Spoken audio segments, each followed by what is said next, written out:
మరణాత ప్రభువైన యేసుక్రీస్తు వారి నామమున ఆయన మనలను ఈ 19వ దినములోనికి మోషేసు ఉపవాస ధ్యానములలోని 19వ దినములోనికి నడిపించినట్లుగానే ఈ దినము యొక్క వాక్య ధ్యాన అనుభవము ఆశీర్వాదము అంతస్తు ఆధిక్యతలోనికి పరిశుద్ధాత్మ తండ్రి నడిపించునుగాక. ఆమేన్. ప్రియమైన దేవుని పిల్లలారా,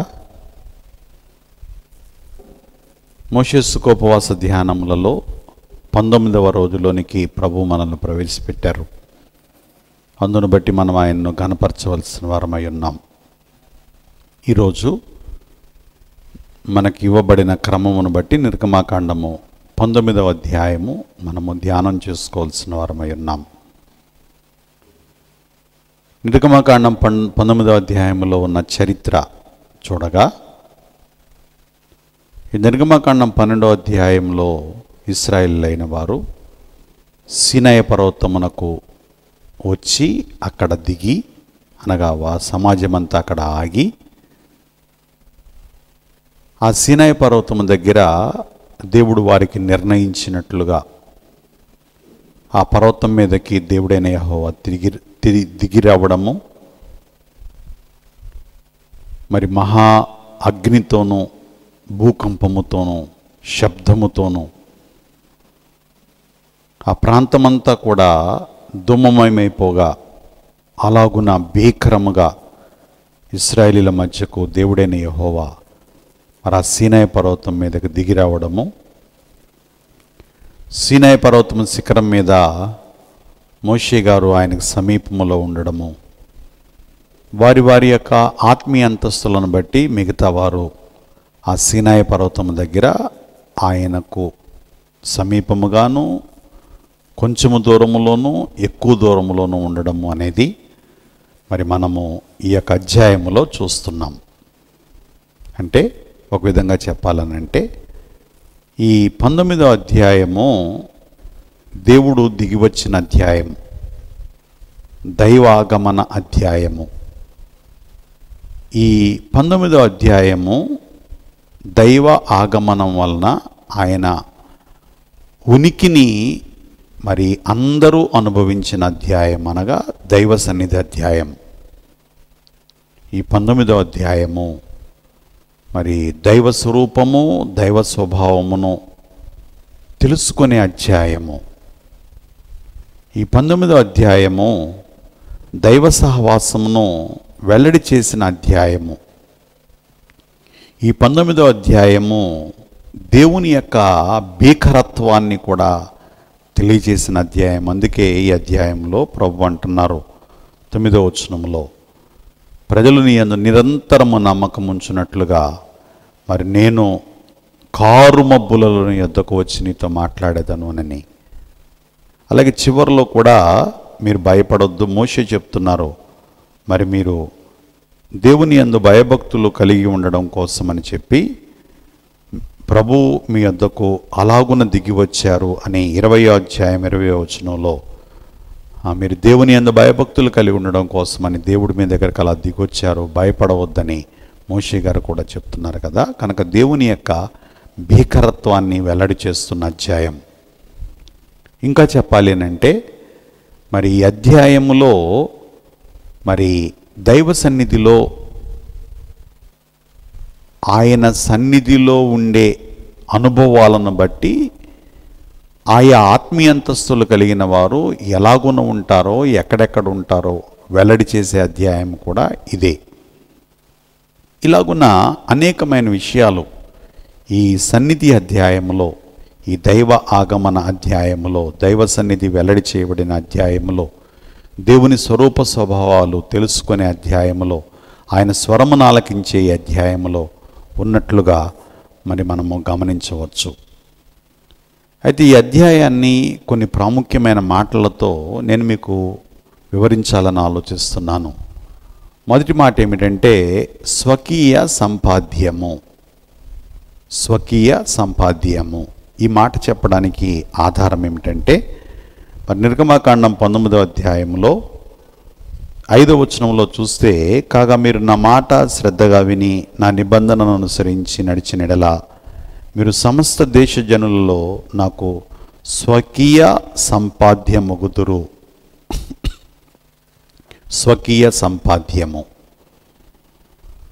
కాబట్టి దీనిని గురించి మనం ఆలోచిస్తే, మరి ఈ స్వకీయ సంపాద్యాన్ని ఎలా సంపాదించుకున్నారు అనంటే, ఐగుప్తు దేశములో 430 సంవత్సరాలు నలిగిన ఇశ్రాయేలీలు అంతకు మునుపు ఇశ్రాయేల్ యొక్క పితరులయ్యున్న అబ్రహాము, ఇస్సాకు, యాకోబులతో దేవుడు చేసిన నిబంధన, ఒప్పందము, ప్రమాణము, అటుపిమ్మట దేవుడు తన సేవకుడైన మోషే అనే నాయకుని నిలవబెట్టి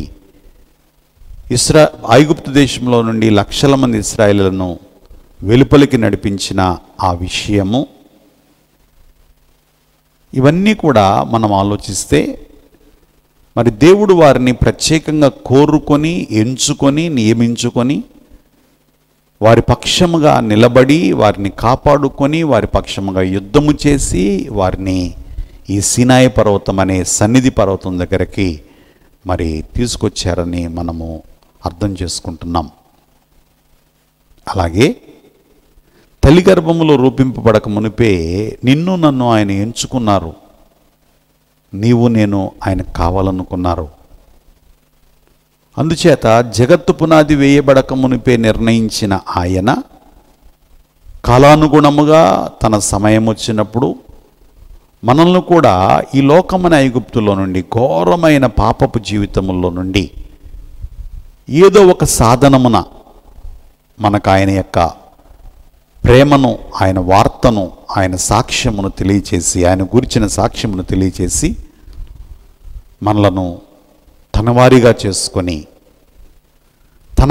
చేసుకొనుటకు తాను ఒకానొక నాడు శిలువ పైన తాను జరిగించిన గొప్ప ప్రాణత్యాగమును మనకు అర్థమగునట్లుగా చేసి, ఆయన రక్త ధారల అర్పణ ద్వారా ఆయన మనల్ని తన స్వంత ఆస్తిగా సంపాదించుకున్నారు.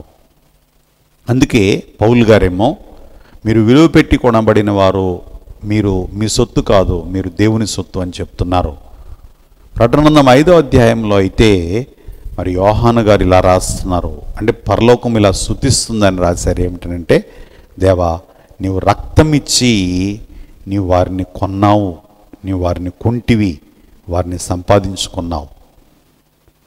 కాబట్టి ఆ దినములలో ఇశ్రాయేలీలు ఎలాగున్నా మరి ప్రపంచంలో ఉన్న ప్రజలందరికంటే దైవభక్తి కలిగిన వారై ఉండడాన్ని బట్టి వారి పక్షముగా ప్రభువుండి అనేకమైన కార్యములు చేసి ఎలాగున్న వారిని తన వారిగా ఆయన సంపాదించుకున్నారో, నేటి కాలంలో మరి క్రైస్తవ విశ్వాస వర్గమంతటిని కూడా, ఆయన రక్తమునందు విశ్వాసం కలిగిన వారందరినీ కూడా ఆయన అలాగునే స్వకీయ సంపాద్యముగా, స్వంత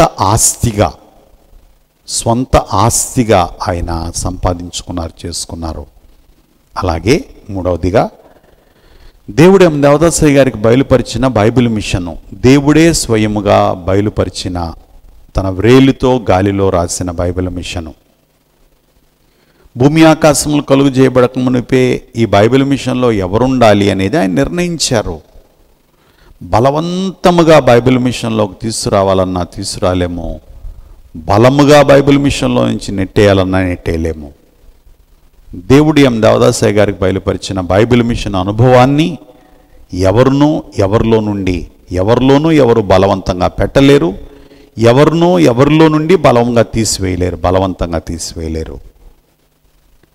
కనుక ఈ బైబిల్ మిషను ఆయనదై ఉన్నది గనక, ఆయన బయలుపరుచుకున్నదై ఉన్నది గనక, నీవే స్థాపించితివి, నీవే నడిపించెదవు, పోషించెదవు, గొప్ప చేసేదవు, వాక్కిచ్చెదవు, కొట్లను విప్పెదవు, ధరను తిప్పెదవు అని చెప్పి ఇలాగున ధరను త్రిప్పెదవు. ధర అంటే భూమి, ధర అంటే ఈ భూలోకములో ఉండే వస్తువుల ధరలు కాదండి.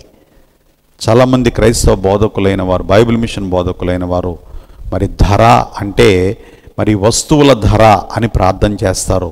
దేవా మా మహోత్సవాలకి మరి ధరలన్నీ తగ్గిస్తానని నువ్వు పాటలో వాగ్దానం చేసావు కదా, ధరను త్రిప్పెదవు అని చెప్పావు కదా, ధరలు తగ్గించండి అయ్యా. ధర అంటే ఇక్కడ ధరణి, భూమి అని అర్థం. కాబట్టి ధరను త్రిప్పుతారు. ఆయింది గనుక, ఇది ఆయింది గనుక ఇందులోకి ఎవరు రావాలో ఆయన నిర్ణయించుకొని ఇందులోకి వచ్చిన వారందరినీ ఆ సన్నిధి సహవాసము ద్వారా వారిని సంపాదించుకున్నారు. రక్తమిచ్చి ఈ విశ్వాసాన్ని సంపాదించుకుంటే సహవాసం ద్వారా మరి బైబిల్ మిషన్ వారిని లేక సన్నిధి అనుభవం కలిగిన వారిని సంపాదించుకున్నారు. ఒకసారి ఆయన సహవాసంలో స్థిరపడిన వారు ఆయన సహవాసాన్ని విడిచి ఎక్కడికి వెళ్ళలేరు.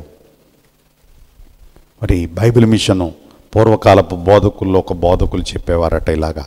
అదేమిటనంటే, కోడి గుడ్డు పెట్టే సమయం వస్తే ఎలాగున ఎక్కడో చోటకు వెళ్ళి గుడ్డు పెట్టడానికి వెతుక్కుంటుందో, మరి బైబిల్ మిషన్ వారు లేక సన్నిధి అనుభవం కలిగిన వారు సన్నిధి సమయం అయ్యేసరికి అలా వెతుకులాడుతూ ఉంటారు అని. అలాగున వెళ్ళి సన్నిధిలోకి వెళ్ళి ఆ అనుభవాన్ని ముగించుకుంటే తప్ప మరలా ఆ అనుభవాన్ని వారు మరి సంపాదించుకుంటే తప్ప మళ్ళీ వెలుపలికి రారు అని చెప్పేవారట. కాబట్టి ప్రియమైన దేవుని పిల్లలారా, కనుక ఈ సన్నిధి అనుభవాన్ని బట్టి మనం ఆయన స్వకీయ సంపాద్యం అవుతున్నాం, ఆయన సహవాసగాళ్ళం అవుతున్నాం, ఆయన స్నేహితులం అవుతున్నాం, ఆయన వారిగా ఆయనతో నిరంతరము సహవాసం చేసేవాళ్ళముగా మార్చబడుతున్నాం. దీని గురించి విస్తరించి మాట్లాడాలని కాదు, కానీ ఇటువంటి సహవాసము అనే అనుభవము ఎప్పటికీ తీసివేయబడదు. యేసుక్రీస్తు వారి కొరకే పరిచర్య చేస్తుంది మార్త. నీవు అనేకమైన పనులు పెట్టుకొని తొందరపడుతున్నావు అని అన్నారు సింపుల్గా ఒక మాట. అయితే నీ సహోదరి పాదాల దగ్గర కూర్చుంది, ఆమె ఉత్తమమైన దాన్ని ఎంచుకున్నది, అది ఆమె యొద్ద నుండి తీసివేయబడదు అని అన్నారు. దైవ సన్నిధి అనుభవం కూడా ఇటువంటిదే. కనుక దైవ సన్నిధిని బట్టి బైబిల్ మిషన్ విశ్వాసి, బైబిల్ మిషన్ సేవకుడా, బోధకుడా, నీవు ఇలాగున మరి స్వకీయ సంపాద్యముగా మారావని నేను చెప్పగలిగిన వాడవని ఉన్నాను. ఈ స్వకీయ సంపాద్యం కొరకు ఆయన ఏం చేశారు అనంటే, ఈ స్వకీయ సంపాద్యం కొరకు ఆయన ఏం చేశారు అనంటే 3వ వచనంలో చూస్తే, నీవు మోషే దేవుని యొద్దకు ఎక్కిపోవగా యెహోవా పర్వతము నుండి, ఆ పర్వతము నుండి అతన్ని పిలిచి, నీవు యాకోబు కుటుంబీకులతో ముచ్చటించి ఇశ్రాయేలీలకు తెలుపవలసినదేమనగా, యాకోబు కుటుంబీకులతో ముచ్చటించి ఇశ్రాయేలుతో తెలుపవలసినదేమనగా, ఇదేంటి? యాకోబు కుటుంబీకులతో ముచ్చటించడం ఏంటి? ఇశ్రాయేళ్ళకి తెలపాల్సిందేంటి? యాకోబు కుటుంబీకులు అనంటే వారు లోక సంబంధులు, ఇశ్రాయేలీలు అనంటే వారు ఆశీర్వాదం పొందినవారు. యాకోబు కుటుంబీకులతో మామూలు విషయాలు మాట్లాడాలి, ఇశ్రాయేలీలతో దైవ విషయాలు మాట్లాడాలి. యాకోబు మోసగాడిలో నుండి వచ్చిన జనాంగం ఇది. ఎంతో కొంత లోటుపాట్లు ఉంటాయి, ఆ లోటుపాట్లను సరిచేయి. అలాగే వారు దేవుని యొక్క ఆశీర్వాదాన్ని అందుకోవడానికి ఏర్పాటు చేయబడ్డారు గనక వారు ఎలాగున్నారో, వారు ఏం చేయాలో నువ్వు దైవ విషయాలను తెలియచేయాలని చెప్తూ, నేను ఐగుప్తీయులకు ఏమి చేసి తినో స్వకీయ సంపాద్యముగా మార్చుకోవడానికి ఆయన ఐగుప్తీయులకు ఏం చేశారో, అలాగే సాతానికి అతని అనుచరులకి ఆయన ఏమి చెయ్యనున్నారు నేటి కాలంలో. అలాగే బైబిల్ మిషన్ విశ్వాసులారా, ఒకప్పుడు నీవున్న ఇతర క్రైస్తవ సంఘం ఏమైనా ఉంటే అందులో నుండి ప్రభువు నిన్ను ఎలా బయటికి నడిపించారో ఆ అనుభవం కూడా ఐగుప్తులకు ఏమి చేసి తినో. రెండవది, మిమ్మల్ని గెద్దరెక్కల మీద ఎలాగున మోసుకొని వచ్చి తినో, మిమ్మల్ని గెద్దరెక్కల మీద మోసి ఎలాగున మోసి తినో. కనుక మరి ఓ క్రైస్తవ విశ్వాసి, ప్రభువు నిన్నలాగున తల్లి గర్భములో పడిన దినము నుండి నేటి వరకు నేను భద్రపరిచి తీసుకొచ్చారో. ఓ బైబిల్ మిషన్ విశ్వాసి వీక్షకులారా, మరి ఆయన ఈ బైబిల్ మిషన్లోకి తెచ్చుకోవడానికి ఎలాగున మోసుకొని వచ్చారో అది మనం జ్ఞాపకం చేసుకుంటే, మొదటిగా మరి నీవు విడిచి వచ్చిన దానికి నిన్ను ఎలా విడిపించారో, నిన్ను ఎలా మోసుకొచ్చారో. మూడవదిగా, ఎలాగున నా యొద్దకు మిమ్మల్ని చేర్చుకుంటున్నావు. ప్రియమైన దేవుని పిల్లారా, క్రైస్తవ విశ్వాసులను సిలువ యొద్దకు సన్నిధి అనుభవం కలిగిన వారికి ఆయన సహవాసంలోనికి ఎలా చేర్చుకున్నారో మరి ఇలాగున ఈ 3 అనుభవాలు, ఒకటి విడిపించడం, రెండవది నడిపించడం, మూడవది దగ్గరకు చేర్చుకోవడం. ఒకటి విడిపించడం ఐగుప్తీల నుండి, రెండవది నడిపించడం, మోసుకొని వచ్చాను అని చెప్తున్నారు. మూడవదేమో ఆయన దగ్గరికి చేర్చుకోవడం. ప్రియమైన సన్నిధనుభవం కలిగిన వారలారా, ప్రభువు నిన్ను తన అంతరంగానికి ఆనించుకోవడానికి ప్రయత్నం చేస్తున్నారు. ఒక్కసారి ప్రభువుని అడగండి. ఆయన అంతరంగాన్ని ఆనుకోవడం ఎలాగో ఆయన మీకు అర్థమయ్యేటట్లుగా చెప్తారు, లేక చూపిస్తారు. ఒక బిడ్డని ఒక శ్రమలో నుండో, ఒక అనారోగ్యంలో నుండో బయటికి తీసిన తర్వాత, బాగైన తర్వాత ఆ తల్లి లేక తండ్రి ఆ బిడ్డని అలా రొమ్మున ఆనించుకొని, పోనీలే నువ్వు బాగున్నావు, బాగుపడ్డావు, అంతే చాలు, లేక నీకు జయం వచ్చింది, నీకు మేలు కలిగిందని ఎలా చెప్తారో ప్రభు కూడా అలాగున మరి ఆ సమయంలో అక్కడ సన్నిధి పర్వతమై ఉన్న సీనాయి పర్వతం దగ్గరికి, సన్నిధి పర్వతమై ఉన్న సీనాయి పర్వతం దగ్గరికి తీసుకొచ్చారు. తీసుకొచ్చిన తర్వాత కూడా ఆయా వారికి వేరే వేరే అంతస్తులు ఇచ్చారు. ఆ తర్వాత మాట్లాడుకుందాం. కాబట్టి అలాగున నేను ఎలాగున్న మన దగ్గరికి మిమ్మల్ని చేర్చుకుంటున్నాను కనుక ఇప్పుడు చేర్చుకునేటప్పుడు కూడా క్రైస్తవ విశ్వాసములో ఒక్కొక్కరిని ఒక్కొక్క అంతస్తులోనికి, 30 అంతలలోనికి, 60 అంతలలోనికి, 100 అంతల్లోనికి చేర్చుకుంటున్నారు. కనుక ఇక్కడ కూడా అటువంటి అనుభవాలు మనకు కనబడుతున్నాయి. వెరసి ఇది వీరందరూ కూడా ఆయన స్వకీయ సంపాద్యం అవుతున్నారు. అయితే ఇవన్నీ చేశాను గనక మీరేం చెయ్యాలి అని అంటే అని ప్రభు చెప్తున్నారు. అక్కడ చూస్తే మరి ఆయన స్వకీయ సంపాద్యముగా ఉండాలి అని అంటే 1:5 వచనంలో ఆయన మాట శ్రద్ధగా వినాలి. ఒకవేళ నీవు సన్నిధి అనుభవం లేకపోతే నీ మనస్సాక్షి ద్వారా దేవుడు నీతో మాట్లాడుతున్నది, అలాగే రాయబడిన దేవుని వాక్యము ద్వారా దేవుడు నీతో మాట్లాడుతున్నది. శ్రద్ధగా వినాలి. ఒకవేళ నువ్వు సన్నిధి అనుభవం కలిగి ఉంటే ప్రభువు స్వయంగా నీకు చెప్తున్నది, కనబడి మాట్లాడుతున్నది, నువ్వు శ్రద్ధగా వినాలి. రెండవది నిబంధనను అనుసరించాలి. ఇశ్రాయేలీలతో ఒక నిబంధన చేశారు. ఆ నిబంధన అదేమిటయ్యా అంటే ఐగుప్తు దేశంలో తన ఇశ్రాయేలు యొక్క పితరులై ఉన్న అబ్రహాము, ఇస్సాకు, యాకోబులతో నిబంధన చేశారు. ఇశ్రాయేలీలతో కూడా నిబంధన చేశారు. ఇశ్రాయేలుతో చేసుకున్న నిబంధన గొర్రెపిల్ల రక్తమును బట్టి ఏర్పడిన నిబంధన. అయితే అబ్రహాము, ఇస్సాకు, యాకోబులతో చేసిన నిబంధన ఏమిటయ్యానంటే వారు దైవ సన్నిధి అనుభవం కలిగిన వారు.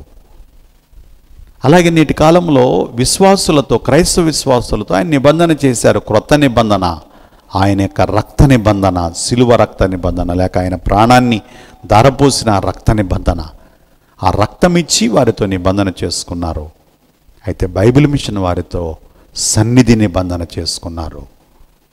కేవలం సిలువ దగ్గరకు వచ్చి ఆయన రక్తాన్ని ఆశ్రయించి దాని ద్వారా మేలు పొందడమే కాదు, కానీ మరి ఆయన సన్నిధిలో, ఆయన సహవాసంలో స్థిరపడి ఆయన స్వరూప స్వభావంలోకి మార్చబడాలని నిబంధన చేశారు ఆయన.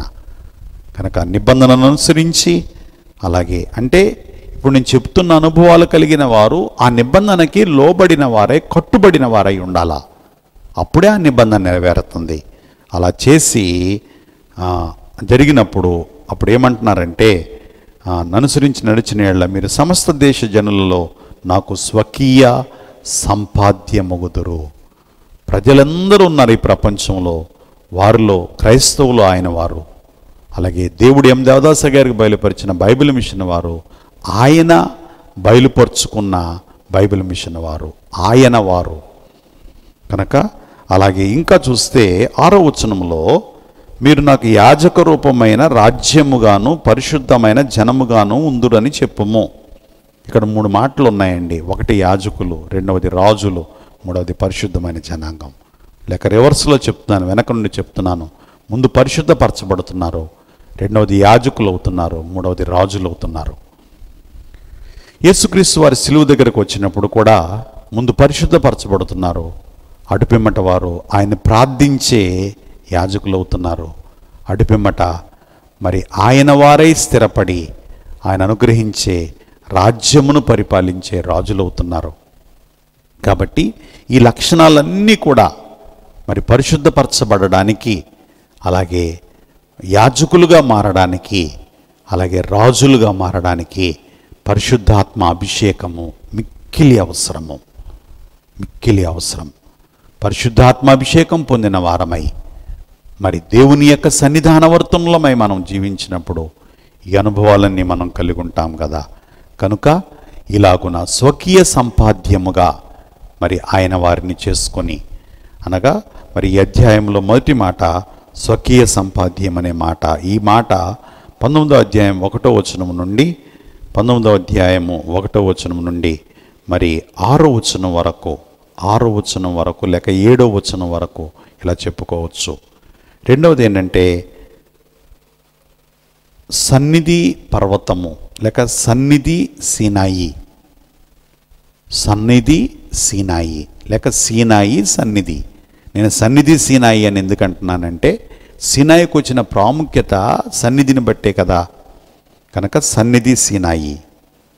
ఇది మరి 8వ వచనం నుండి మనము 22వ వచనం వరకు చెప్పుకోవచ్చు. 23వ వచనం నుండి 25వ వచనం వరకు సీనాయి శ్రేణులు అనే అంశాన్ని కూడా మాట్లాడుకుందాం. కాబట్టి ఈ స్వకీయ సంపాద్యమై ఉన్న, అనగా తనవారిగా మార్చబడిన ఇశ్రాయేలీలకి దేవుని మనసు చూడండి. ఇక్కడ ఒక పర్వతం దగ్గరికి తీసుకొచ్చి, ఆ రోజుల్లో ఆ పర్వతం మరి ఆయన ఆరాధించే పర్వతం, ఆయన ప్రత్యక్షమయ్యే పర్వతం అయ్యింది.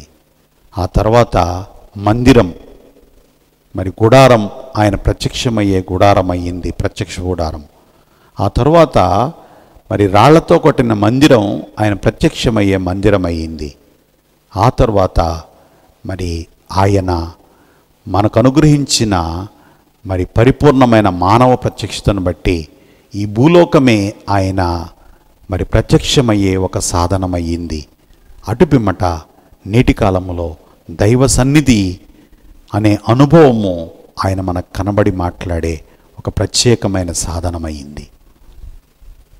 కనుక ఇలాగున ఆయా కాలములలో కొంతకాలం పర్వతముల మీద, కొంతకాలం గుడారములో, కొంతకాలం ఆలయములో, మరికొంతకాలమేమో ఆయన ఈ ప్రపంచములో భూమి మీద, అటు తర్వాత మరి ఆయన సన్నిధి అనే ఆ ప్రత్యేకమైన గదిలో మనము కడకు నూతన యెరూషలేము చేరిన తర్వాత ఇక యుగయుగాలు ఆయన మనకు ప్రత్యక్షమవుతూనే ఉంటారు. ఇక అదొక మహిమ గుడారము గనక, మహిమ నివాసము గనక ఇక ఇలాగున ఆయా రీతులలో మరి పర్వతం మీద, గుడారాల్లో, మందిరాల్లో కనబడాల్సిన అవసరం లేదు. ఆయన అంతటా ప్రత్యక్షమవుతూ ఉంటారు. ఆ యుగయుగాలు అలాగున ఆయన ప్రత్యక్షమవుతుంటారని మనం ఎరిగిన వారం అయి ఉన్నాం. లేఖనాలు తెలియజేస్తూ ఉన్నాయి. కాబట్టి ఇక్కడ గమనిస్తే తన స్వకీయ సంపాద్యం, తనవారు, నావారు, నేను మిమ్మల్ని మోసుకొచ్చాను, మిమ్మల్ని విడిపించాను, మిమ్మల్ని మోసుకొచ్చాను, మీరు నావారు, మీరు నాకు సంబంధించిన వారు అని అంటున్నారు గనక తన వారికి తాను దగ్గర అవ్వడానికి ప్రయత్నం చేశారండి. సీనాయి పర్వతం దగ్గర అవ్వడానికి ప్రయత్నం చేశారు.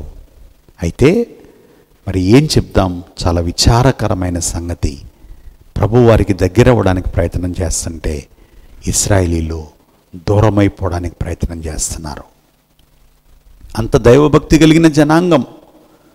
దేవుడు ఆ దినములలో ప్రపంచములో ఉన్న ప్రజలందరినీ, మానవులందరినీ చూడగా ఇశ్రాయేలీలు మాత్రమే దైవభక్తి కలిగిన వారిగా కనబడ్డారట.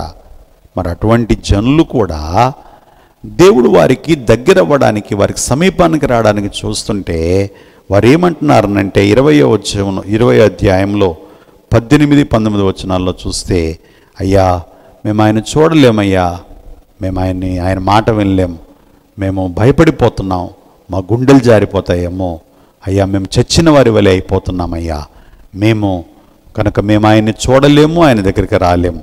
ఇంకా చెప్పాలి అని అంటే మరి ద్వితీయోపదేశకాండంలో ఒక మాట చెప్తున్నారు ఇశ్రాయేలీల పెద్దలు.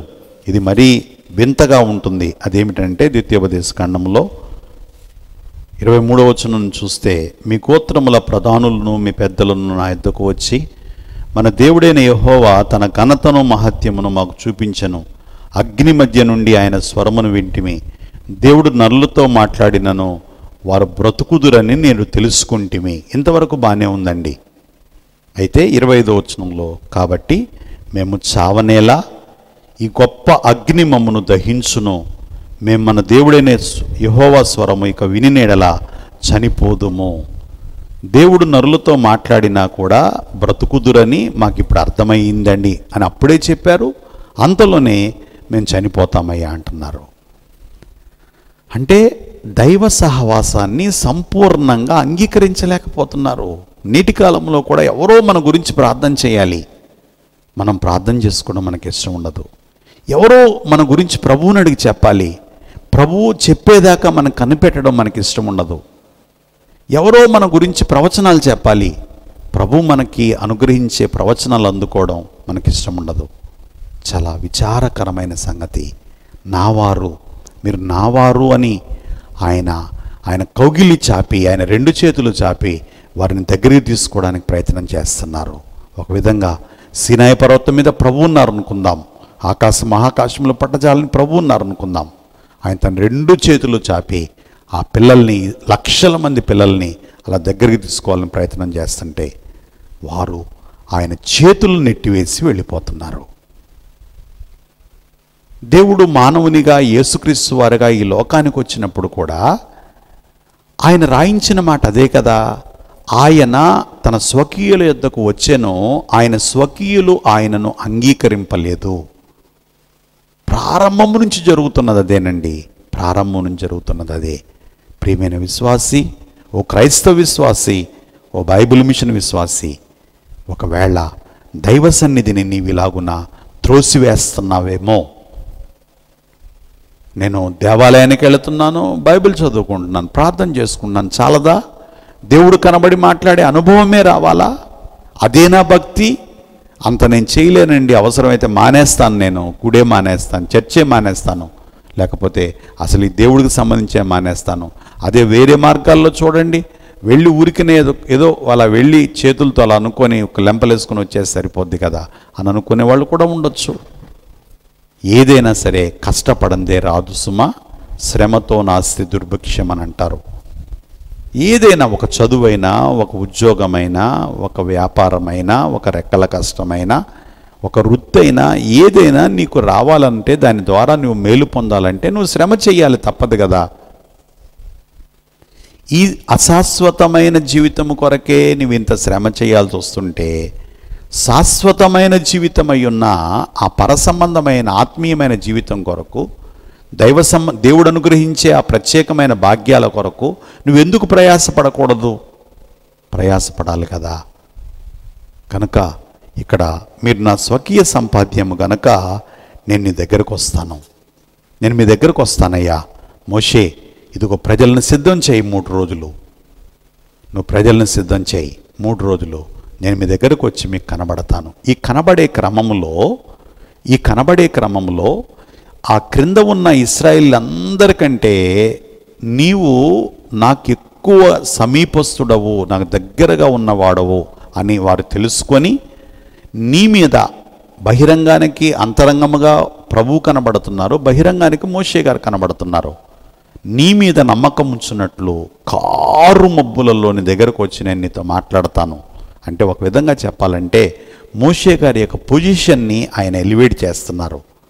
ఆయన స్థానాన్ని, ఆయన స్థితిని ఇశ్రాయేల్ ఎదుట ఇంకా పైకి పెంచుతున్నారు. ఆయన దైవ సన్నిధి అనుభవం కలిగిన వారలారా, నిజంగా నీవు దైవ సన్నిధి అనుభవాన్ని కలిగి ఉంటే, దైవ సన్నిధిలో ఆయన యొక్క సంపూర్ణమైన అనుభవాలని నీవు కలిగి ఉంటే, నీ చుట్టుప్రక్కల ఉన్న వారందరికంటే నిన్ను ఆయన పైకెత్తుతారు. కనుక 3 దినములు వారిని సిద్ధం చేయి. వారు తమ బట్టలు తుక్కొని స్నానములు చేసి, అలాగే ఏ స్త్రీయు ఏ పురుషుడును కలవకుండా ఉండాలి. ఇక్కడ స్త్రీ అనంటే లోకము, పురుషుడంటే క్రీస్తు ప్రభు. ఇలా క్రీస్తు ప్రభు అనే మాట కంటే ఇక్కడ చెప్పాల్సిన మాట ఏమిటంటే, లోకముతో సంఘము ఏకము కాకూడదు. క్రీస్తు ప్రభువును కలిగిన సంఘము క్రీస్తు ప్రభువు లేని సంఘముతో ఏకము కాకూడదు, సమాజంతో ఏకం కాకూడదు. అందుకే దేవదాసయ్య గారు రాశారు కదా, లోకముతో నీ సంఘము కూడా ఏకమాయను ఏమీ చేతును. సంఘములోనికి లోకం ప్రవేశించేసింది, నేటి కాలంలో. అందుకే బండ మీద సర్పము జాడ నాకు తెలియకున్నది అని సొలొమోను గారు రాస్తూ ఉన్నారు సామెతల గ్రంథములో. కాబట్టి బండ అంటే ఇక్కడ క్రీస్తు అనే బండ, బండ మీద ఆయన కట్టిన సంఘం, సంఘం మీద సర్పం జాడ ఏదో ఒక రీతిలో మంచిని నేర్పిస్తున్నట్లే, మేలు చేస్తున్నట్లే ఒక క్రైస్తవుడు ఉన్నాడు. క్రైస్తవ విశ్వాసం దేనికి భయపడకూడదు, ఒక దేవునికి తప్ప. అలా కాకుండా పిల్లికో లేక ఎలకకో లేక మనుషుల తుమ్ములకో భయపడుతున్నామనంటే ఖచ్చితంగా మనం క్రైస్తవులమై ఉండి కూడా వాటికి భయపడి మంచి రోజులు చెడ్డ రోజులు అలాగే మరి తిథులు వారాలు నక్షత్రాలు మనం చూస్తున్నామంటే దాని అర్థం ఏంటండి? మరి సంఘముతో ఏకమవుతున్నట్టే కదా. ఇక్కడ స్త్రీ అనంటే లోక సంబంధమైన స్త్రీ అంటే నేను ఆత్మీయార్థం చెప్తున్నానండి. అక్కడ ఏంటంటే భాషార్థం ఏంటంటే ఎవరు కూడా ఈ లోక సంబంధమైన సంసార జీవితాల్లోకి ఆ 3 దినాలు వెళ్ళకూడదు. అంటే తమ్మును తాము బహిరంగముగాను అంతరంగముగాను శుద్ధిగా ఉంచుకోవాలి. దైవ సన్నిధి అనుభవం పొందాలని కోరుకునే వారులారా, ప్రభువు చెబితే మీరు కూడా అలా సిద్ధపడాలి. అందుకే ఈ పర్వతము దగ్గర దేవుడు మోషేకి, అహరోనికి, అనగా మోషే అన్నయ్య ఉన్న అహరోనికి, ఇశ్రాయేలీల పెద్దలకి, ఇశ్రాయేలీలకి అందరికీ కూడా తన ఉనికి ఎలా ఉంటుందో తెలియజేశారు. అందుకే సన్నిధి సీనాయి లేక సీనాయి మీద ఉన్న సన్నిధి లేక సీనాయి సన్నిధి అనే పేరు పెట్టడానికి కారణం సన్నిధి సీనాయి. ముఖ్యంగా దేవుడు దేవదాస్ గారికి బయలుపరిచిన బైబిల్ మిషన్ విశ్వాసులారా, ఈ అధ్యాయంలో ఉన్న ఈ విషయాలు మనకి చాలా ప్రాముఖ్యమైనవి. ఈ అధ్యాయంలో ఉన్న ఈ విషయాలు మనకి చాలా ప్రాముఖ్యమైనవి. అయితే మరి ఇక్కడ ఈలాగున మరి ఈ దేవుని యొక్క ఆగమనాన్ని అంటే దేవుడు ఆ సీనాయి పర్వతం మీదకి దిగి రావడం అనే ఈ యొక్క విషయాన్ని మనం ఈ సీనాయి పర్వతం దగ్గర చూస్తున్నాం. కనుక ఎందుకు దిగి వచ్చారు అనంటే ప్రత్యక్షంగా వారికి కనబడి వారితో మాట్లాడడానికి దిగి వచ్చారు. అంటే సీనాయి పర్వతం మీదే దేవుని సన్నిధి ఉన్నదా అనంటే ఇక్కడ మళ్ళీ వేరే విషయాలు మాట్లాడుకోవాలి.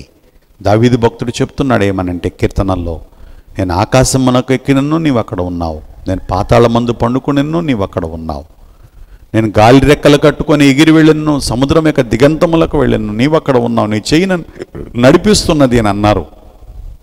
కాబట్టి దేవుని యొక్క ఉనికిని నీవెక్కడ అలవాటు చేసుకోగలవో అక్కడ ఆయన ఉనికి నీ అనుభవంలోకి వస్తుంది. వీరికి దేవుడు ముందుగానే ఒక సూచనగా వాగ్దానముగా సీనాయి పర్వతం దగ్గర మీరు నన్ను సేవింతురు అని చెప్పారు. కాబట్టి మార్గమధ్యములో వారు ప్రయాణాల్లో ఉన్నారు గనక నిలకడగా లేరు. కాబట్టి అందును బట్టి అనేకమైన అనుభవాలు నేర్పించి తానేమిటో చూపించి తన సర్వశక్తిని వెల్లడి చేసి అసాధ్యములు ఆయనను ఎలా సాధ్యం చేయగలడో ఇవన్నీ కూడా తెలియచేసి ఆయన ఇన్ని కార్యాలు చేశారు, ఆయన ఎలాగుంటారో అనే ఆశ కలిగించి వారి సమీపానికి రావడానికి ప్రయత్నం చేశారు. వారి స్వభావాన్ని ప్రభువు ముందే ఎరిగి ఉన్నారు కనుక వారికి మేరలు ఏర్పాటు చేశారు. 3వ అంశం ఏంటంటే సన్నిధి శ్రేణులు. అయితే ఈ సన్నిధి శ్రేణులు అనే దగ్గర వెళ్ళకముందు ఇంకో మాట చెప్తానండి. దేవుడు ఇక్కడ మహాభీకరముగా దిగి వచ్చారు. ఇక్కడ కొన్ని విషయాలు చూస్తే మరి 16వ వచనం నుంచి చూస్తే 3వ నాడు ఉదయం అయినప్పుడు ఆ పర్వతం మీద ఉరుములు, మెరుపులు, సాంద్రమేఘము, బోర యొక్క మహాధ్వనియు కలగగా అనుంది. అలాగే 18వ వచనంలో యెహోవా అగ్నితో సీనాయి పర్వతం మీదకి దిగి వచ్చినందున అదంతయు ధూమమయమై ఉండును, దాని ధూమము కొలిమి ధూమం వలె లేచెను, పర్వతమంతయు మిక్కిలి కంపించెను. ఇవన్నీ కూడా దేవుని ఉనికిని జ్ఞాపకం చేసే విషయాలు. 19వ వచనంలో ఆ బోరధ్వని అంతకంతకు బిగ్గరగా మోగెను. ఇవన్నీ కూడా దేవుని సన్నిధిని తెలియచేసే ప్రత్యేకమైన సాధనాలని చెప్పొచ్చు. ఒక్కసారి చెప్తున్నానండి. ఉరుము, 2వది మెరుపు, 3వది సాంద్రమేఘము, నాలుగవది బోరధ్వని, ఐదవది అగ్ని, ఆరవది ధూమము, అగ్నిని బట్టి వచ్చిన ధూమము, అలాగే భూకంపము, ఇవన్నీ కూడా ఏడవది భూకంపము. ఇవన్నీ దేవుని ఉనికి అక్కడ మరి కనబడుతున్నదని తెలియజేసే విషయాలు. నేటి కాలంలో యేసుక్రీస్తు ప్రభువారు అంత భీకరునిగా కనబడట్లేదు. అంత భీకరమైన స్థితిలో కనబడితే ఏ నరుడు కూడా ఆయన దగ్గరికి రాలేడు. అందువలన ఒక మానవునిగా నీవెలా తలంచుకుంటే నేను అలా కనబడతానయ్యా అని అంటున్నారు. చూసారా ఎంతగా తగ్గించుకుంటున్నారో. ఇశ్రాయేలీయుల ఎదుట ఎన్నో అద్భుతాలు చేశారు గనక ఆయన ఎటువంటి వాడో తెలియచేయడానికి, ఒక విధంగా ఆయన మీద భయభక్తులు కలగడానికి, ఆయనకు లోబడి, ఆయన మాట విని ఆయనకు లోబడి జీవించడానికి, ఆ తర్వాతి కాలంలో వారు ఎంతగా తిరగబడతారో తెలుసు గనుక అలా కనబడి మాట్లాడుతున్నారు. కానీ నేటి కాలంలో ఆయన మామూలు మనిషిగా మాట్లాడుతున్నారు. ఆయన యేసుక్రీస్తుగా ఈ లోకానికి వచ్చినప్పుడు ఆయన కరుణామూర్తిగా, కృపామయునిగా, చల్లదనం ఇచ్చేవానిగా, హాయినిచ్చేవానిగా, నెమ్మదినిచ్చేవానిగా, సంతోషాన్ని ఇచ్చేవానిగా, సౌభాగ్యాన్ని ఇచ్చేవానిగా, చక్కని మాటలు, ప్రేమ కలిగిన మాటలు మాట్లాడేవానిగా ఈ లోకంలో ప్రత్యక్షమయ్యారు. పాత నిబంధనలో ఆయన ప్రత్యక్షత అలా ఉంది. యేసుక్రీస్తు వారి లోకానికి వచ్చినప్పుడు అంతగా మధురమైన, మృదువైన, సాధుత్వము కలిగిన, సాత్వికం కలిగిన వానిగా ప్రత్యక్షమయ్యారు. రేపైన మధ్యాకాశానికి పెళ్లి కుమారుడుగా వస్తారు. భీకరుడుగా కనబడరు కానీ మహిమపూర్ణునిగా కనబడతారు. భీకరుడుగా కనబడడం వేరు, మహిమ పూర్ణత కలిగిన వానిగా కనబడడం వేరు. ఆయన మహిమ భయము కలిగించేది కాదు, కానీ ఆయన మహిమ మానవ దేహంలో ఉంటే మనం భరించలేనిది. అందుకే పరిశుద్ధాత్మ తండ్రి ఎప్పుడైనా మనల్ని ప్రత్యేకంగా కదిలిస్తే మనందరం కూడా ఆ యొక్క తీవ్రతకి మనము కదిలిపోతూ ఉంటాం, వణికిపోతూ ఉంటాం. కొంతమంది తట్టుకోలేక పెద్ద కేకలు వేస్తారు. కాబట్టి భయము కలిగించేటట్లుగా ఉండరు, కానీ మహిమ కలిగిన వానిగా ఉంటారు. ఆయన మహిమ పూర్ణుడుగా పద్మశలంకలోకి వచ్చినప్పుడు అప్పుడు యోహాను లాంటి దైవజనుడు కూడా, ఆయన రొమ్మున అనుకున్న దైవజనుడు కూడా ఆయన మహిమ పూర్ణతను చూసి మానవ దేహములో ఉన్నారు గనక మానవ దేహాన్ని బట్టి చచ్చిన వాని వలె పడిపోయారు. ఆయన ఆత్మ అనుభవము కలిగినదైనా ఆయన దేహము, మానవ దేహము, మట్టి దేహము ఆ మహిమ ప్రత్యక్షతను చూడలేకపోయింది కనుక ఆ మానవ దేహము చచ్చిన దేహం వల్లే పడిపోయింది. కానీ ఆయన కన్నులు, ఆయన ఆత్మ ప్రభు వైపు చూస్తున్నాయి. అందుకే అదంతా రాయగలిగారు. కాబట్టి మరి ఆయన ఎంత భీకరుడుగా వస్తారని మనం ఇప్పుడు అనుకోవడం కూడా మంచిది కాదు గనక, అలా చెప్పకూడదు గనక ప్రజలకి. అందుకే దేవదాసయ్య గారికి ప్రభు చెప్పి వినిపించారు ఏంటంటే, నరులకి మరి ఆయన దేవునికి లోబడకపోతే నరులకు వచ్చే శిక్ష ఏంటో చెప్పడం మంచిదే, కానీ మరి అలా శిక్షని చూపించడం మొదలు పెడితే, ప్రేమబోధ చేయకపోతే నా పంచకు ప్రజలు రానే రారు అని మరి ఆయన దేవుడు దేవదాసయ్య గారికి పాడి వినిపించినట్లుగా చూస్తున్నాం. కాబట్టి మనం ఎప్పుడు కూడా దేవునిని ఒక భీకరునిగా చెప్పే కంటే ఒక ప్రేమమయునిగా చూపించడం అనేది చాలా అవసరమైనది.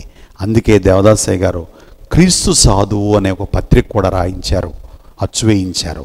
ఆయన ఒక సాధువు, ఈ ప్రపంచంలో ఉన్న సాధువులందరికంటే గొప్ప సాధువు.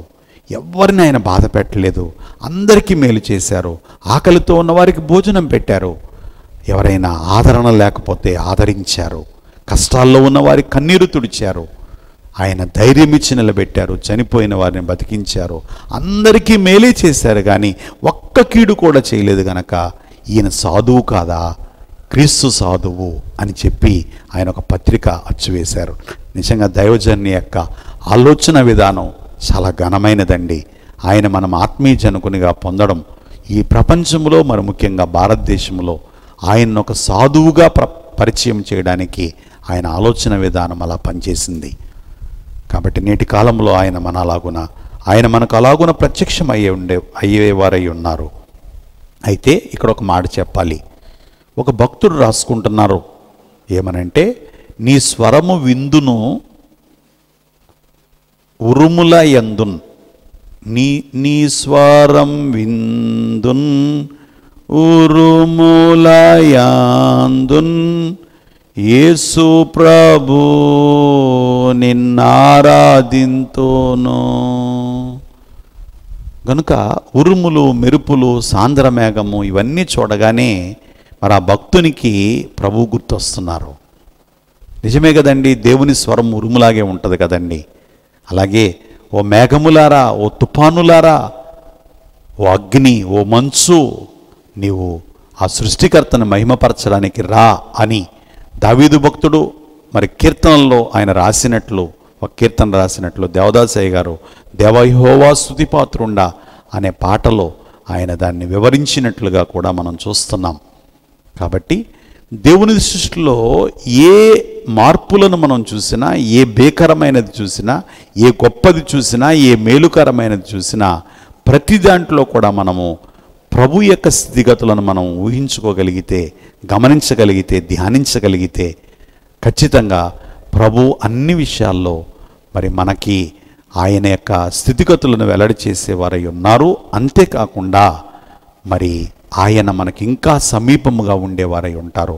అందుకే పౌలు గారు చెప్తున్నారు, ఈ లోకములో ఉన్నవారు ఈ భూలోకములో ఉన్న వాటిని బట్టి ఆయన వెతికి కనుగొంటారేమోనని అనేకమైన ఆనవాళ్ళు ఈ భూలోకములో ఆయన పెట్టి వెళ్ళారని చెప్పి పౌలు గారు ఏథెన్సు వారితో మాట్లాడుతూ చెప్పారు.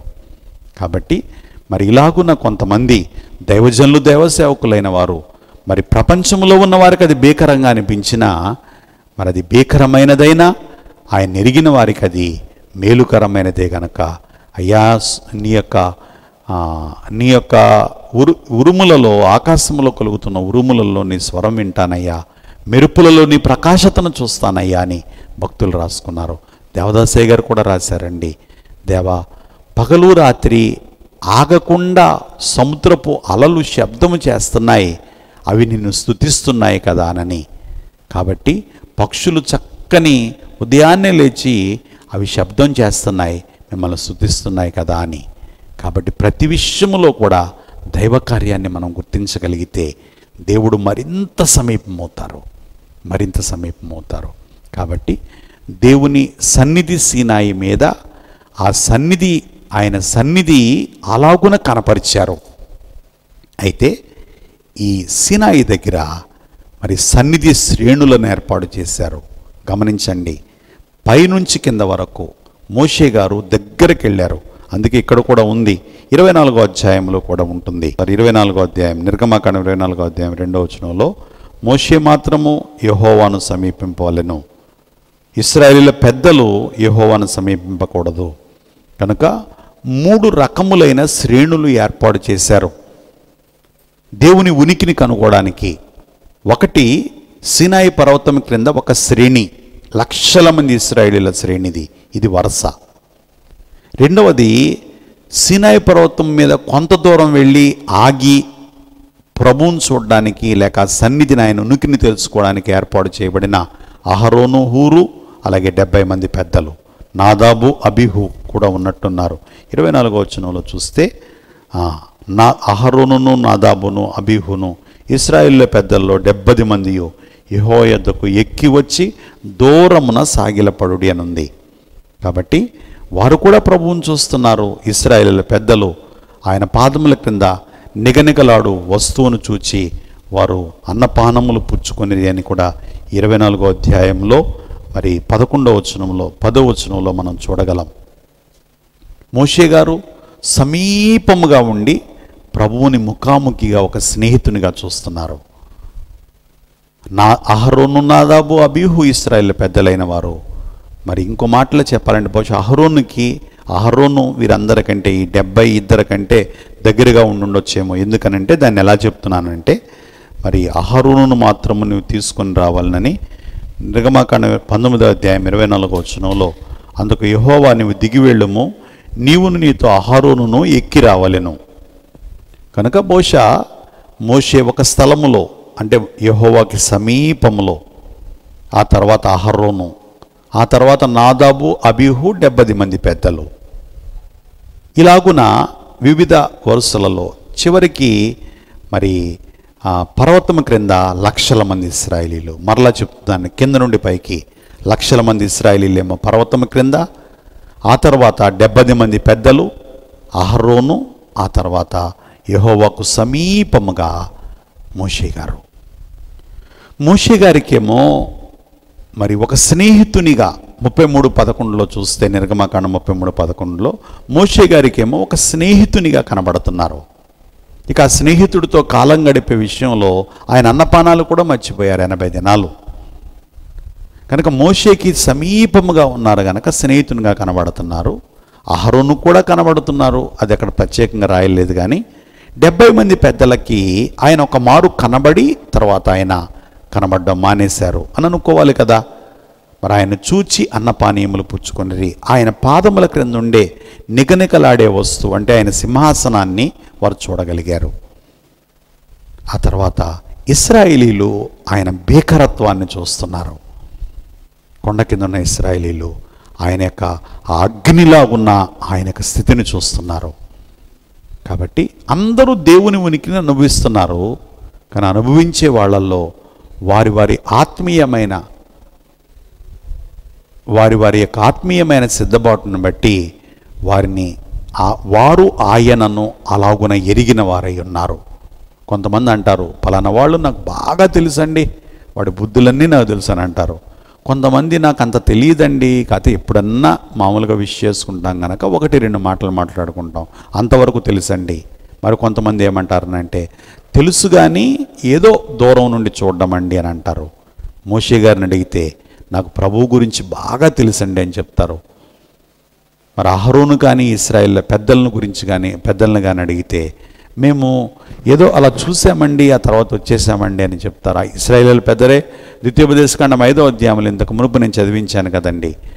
మేము మనుషులు దేవుని స్వరం వింటే బ్రతుకుతారని మాకు అర్థమైంది అని, మరలా మేము చావనేలా, మేము యెహోవా స్వరం విననేలా అని అంటున్నారు. కనుక వారిదంతవరకే గ్రహింపు. కొండకుందున్న ఇశ్రాయేలీలైతే ఇంకా భయంతో వణికిపోతున్నారు. కనుక ఆయన నన్ను నేను మీకు కనపరుచుకుంటాను అని దగ్గరకు వస్తున్నప్పుడు ఇశ్రాయేలీలందరూ కూడా అహరోనైనా నాదాబైనా, అహరోను యొక్క 2 కుమారులు నాదాబు అబీహులు, అహరోనైనా నాదాబైనా అబీహు అయినా 70 మంది పెద్దలైనా, లక్షల మంది ఇశ్రాయేలీలైనా అందరూ కూడా మోషేలాగా దగ్గరకు వచ్చి చూడడానికి ప్రయత్నం చేయాలి. కానీ వారి స్వభావములో అంత సిద్ధపాటు లేదు. అందుకే ప్రభు వారికి మేరలు ఏర్పాటు చేశారు. ఈ రోజున ప్రభు నాకెందుకు కనబడి మాట్లాడట్లేదు, వారికి ఎందుకు కనబడి మాట్లాడారనంటే బహుశా కారణం ఇదే కావచ్చు. అలాగే వారు ఎందుకు అంతగా ఆత్మీయంగా ఎదిగిపోతున్నారు, నేను ఎందుకు ఎదగలేకపోతున్నానంటే కారణం ఇదే కావచ్చు. అంతేకాదు, రేపు యేసుప్రభువారు మధ్యాకాశానికి వచ్చి సంఘాన్ని తీసుకెళ్ళిపోయిన తర్వాత ఆ పెండ్లి కుమార్తె సంఘంలో కూడా 7 అంతస్తులు ఉంటాయి.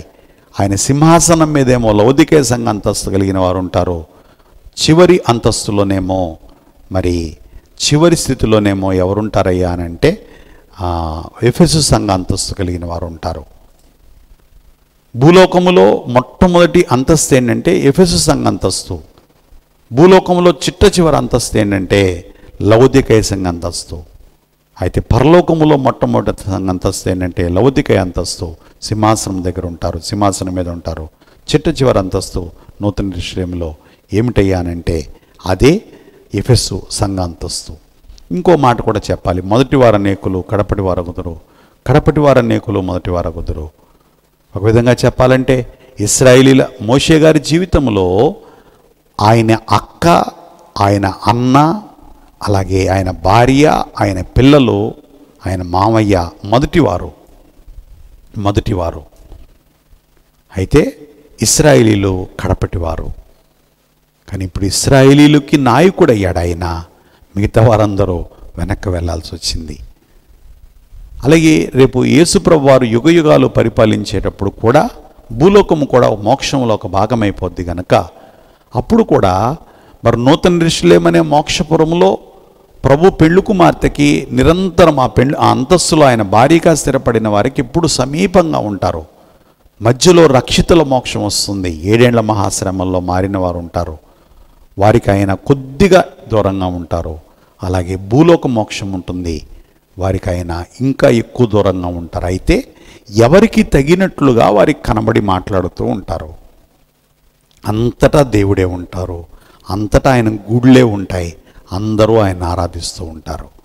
అయితే ఇక్కడ జరిగింది ఏంటయ్యా అంటే, ఏది ఎలా ఉన్నప్పటికీ, ఎవరి శ్రేణి, ఎవరి వరుస, ఎవరి అంతస్తు ఎలా ఉన్నప్పటికీ అందరూ ప్రభువును ఆరాధించారు. రేపటి దినాన్న మనము కూడా మరి ఇశ్రాయేలు పెద్దల వలె కాదండి, అహరోను వలె కాదు, నాదాబ్ అబీహుల వలె కాదు, ఇశ్రాయేలీల లక్షల మంది ఇశ్రాయేలీల వలె కాదు, మోషే వలె మరి దేవుడు దేవదాస్ గారికి బయలుపరిచిన బైబిల్ మిషన్లోని సన్నిధి అనుభవం నేర్చుకుంటున్న వారులారా, ఒకవేళ మోషే వలె ప్రభువుకు అతి సమీపముగా ఉండి ఆయన భార్యగా స్థిరపడి ఆయన ఆరాధించలేకపోతే ఇప్పుడు మనం నేర్చుకున్న అనుభవాలన్నీ మరి వ్యర్థమైపోతాయి. గనక ఇప్పటికైనా ప్రయాసపడదాం, ఆయనకు సమీపముగా వెళదాం, ఆయన సహవాసంలో స్థిరపడదాం, మన స్వభావాలని ఆయనకు అనుకూలంగా మార్చుకుందాం, ఆయన సహవాసం కొరకు పరితపిద్దాం, ఆయన నిత్యమైన సహవాసాన్ని పొందుకుందాం, రాకడకు సిద్ధపడదాం, రాకడ మేమెక్కుదాం. అటువంటి భాగ్యము మరి వీక్షించున్న వారందరికీ పరిశుద్ధాత్మ తండ్రి దయచేసి ఆయన రాకడలో ఆయత్తపరచుకుందుగాక. ఆమేన్. ప్రార్థన. దగిలిన మా తండ్రి, మీకు వందనములు చెల్లిస్తున్నాం. ఈ దినము నేర్చుకున్న వాక్య వర్తమానం నూరంతలుగా మనలో ఫలించినట్లు, మా అనుభవములో ఉండునట్లు ఈ 40 దినముల యొక్క ఆశీర్వాదము, అనుభవము, ఆధిక్యత, అంతస్తు పరిశుద్ధాత్మ దేవ మీరు మాకు కలిగించి అపవాది పైన విజయం ఇచ్చి అపాయముఖీడు మనం పరిహరించుము. అలాగే వ్యక్తిగతంగా మమ్ములను, మీరు మాకు ఇచ్చిన కుటుంబాన్ని, ఆలయాలను, ఆరాధన స్థలాలని, యాజకులను, సేవకులను, సహకారులను, విశ్వాసులను, అభిమాన జనాంగమును కరోనా నుండి కాపాడుము. ప్రపంచమంతట్లో ఉన్న కరోనాని కట్టడి చేయుము. నీ కార్యములు జరిగించుము. నీ రాకకు సిద్ధపరచుము, రాకళ్ళు ఆయత్తపరచుకొనుము. మరి ఒక మారు వేడుకుంటున్నామయ్యా, మా స్వభావములను సరిచేసి నీ సన్నిధికి, నీ సన్నిధిలో నీకు సమీపముగా ఉండేవారిగా మమ్మల్ని చేసుకొని నీ సంపూర్ణమైన సహవాసములో మా స్వరూప స్వభావములు మార్చి మీ రాకకు సిద్ధపరిచి రాకళ్ళు ఆయత్తపరచుకొనుము. యుగ యుగములు నీతో కలిసి పరిపాలించే భాగ్యమును దయచేయము. ఆయన ఇదిగో ఈ 40 దినములలో ఆయా అంశములు పెట్టుకొని ప్రార్థన చేసుకుంటున్న వారికి ఆ అంశంలో కూడా నెరవేర్పు దయచేయము. పెండ్లి కుమారుడుగా మధ్యాకాశమునకు వచ్చున్న యేసునామమును సమర్పించున్నాము తండ్రి. ఆమేన్. తండ్రి, కుమార, పరిశుద్ధాత్మ యొక్క దీవెన, కాపుదల, ఆశీర్వాదం తోడుగా ఉండి నడిపించునుగాక. ఆమేన్. మరణాత.